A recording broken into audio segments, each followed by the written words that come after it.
तो यदि आपको अपने जीवन में से टेंशन अशांति हटानी है तो इस काम को छोड़ करके कोई ऐसा व्यापार करिए जिसमें कोई हिंसा नहीं हो, शास्त्र विरुद्ध नहीं हो।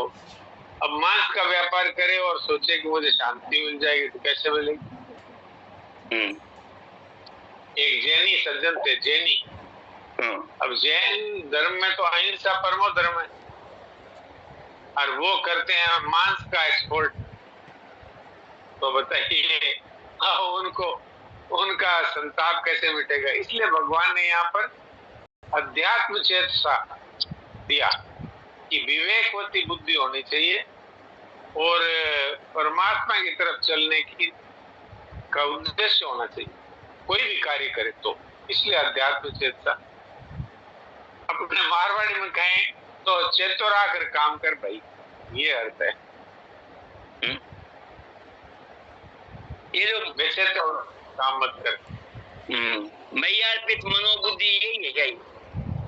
हाँ, मैया अर्पित मनोबुद्धि यही मन और बुद्धि को, हाँ, मन और बुद्धि को मुझ में लगा दे। अर्थ यही है कि भगवान कब प्रसन्न होंगे और कैसे प्रसन्न होंगे। तो आप अगर भगवान को नाराज करने वाले काम कर रहे हैं तो भगवान कैसे प्रसन्न होंगे? इसलिए मई सर्वाणि कर्माणि सन्न्यास्याध्यात्म चेतसा।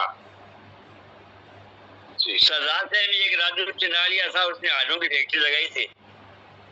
उसमें से सरदार साहब ने बीकानेर रोड पर लगाई थी। क्या लगाई थी? हाँ, वो हड्डियों में से वो निकालना, वो हड्डियां लेना और उसमें से जो नली में जो होती है चर्बी वो निकालना, ये लगाई थी उसने। अच्छा।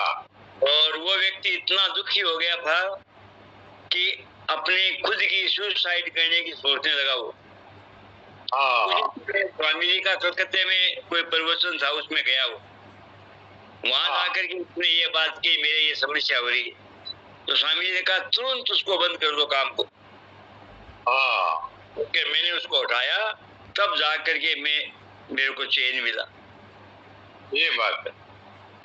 इसलिए भगवान ये बात कह रहे चिनालिया हमारे साथ भगवान अध्यात्म चेतसा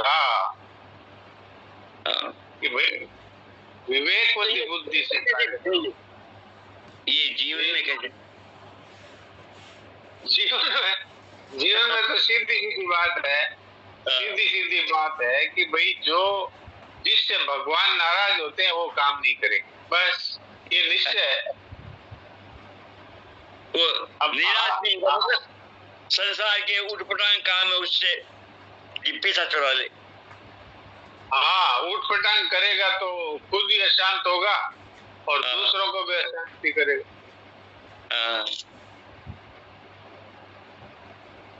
अब वो एक हमारे मित्र हैं, तो वो सत्संगी हैं, तो उनके बच्चे भी सत्संग का संस्कार है उनको, तो शेयर का काम करते हैं, शेयर बाजार।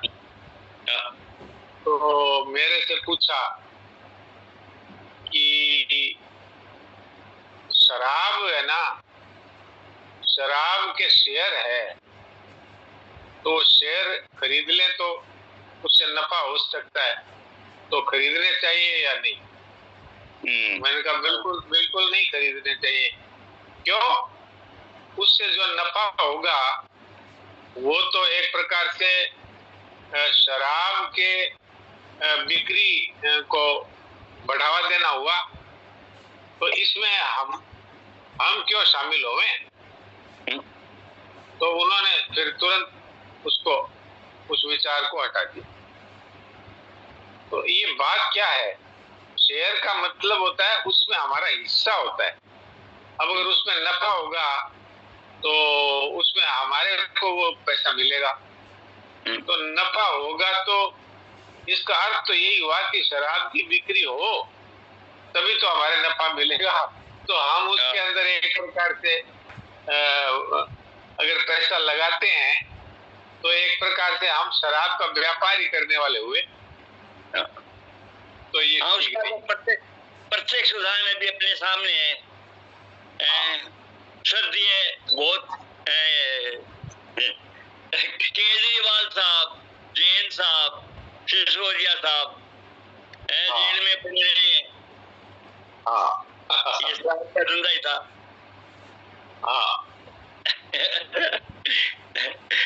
इसलिए बुरे काम का बुरा नतीजा सुन मेरे भैया।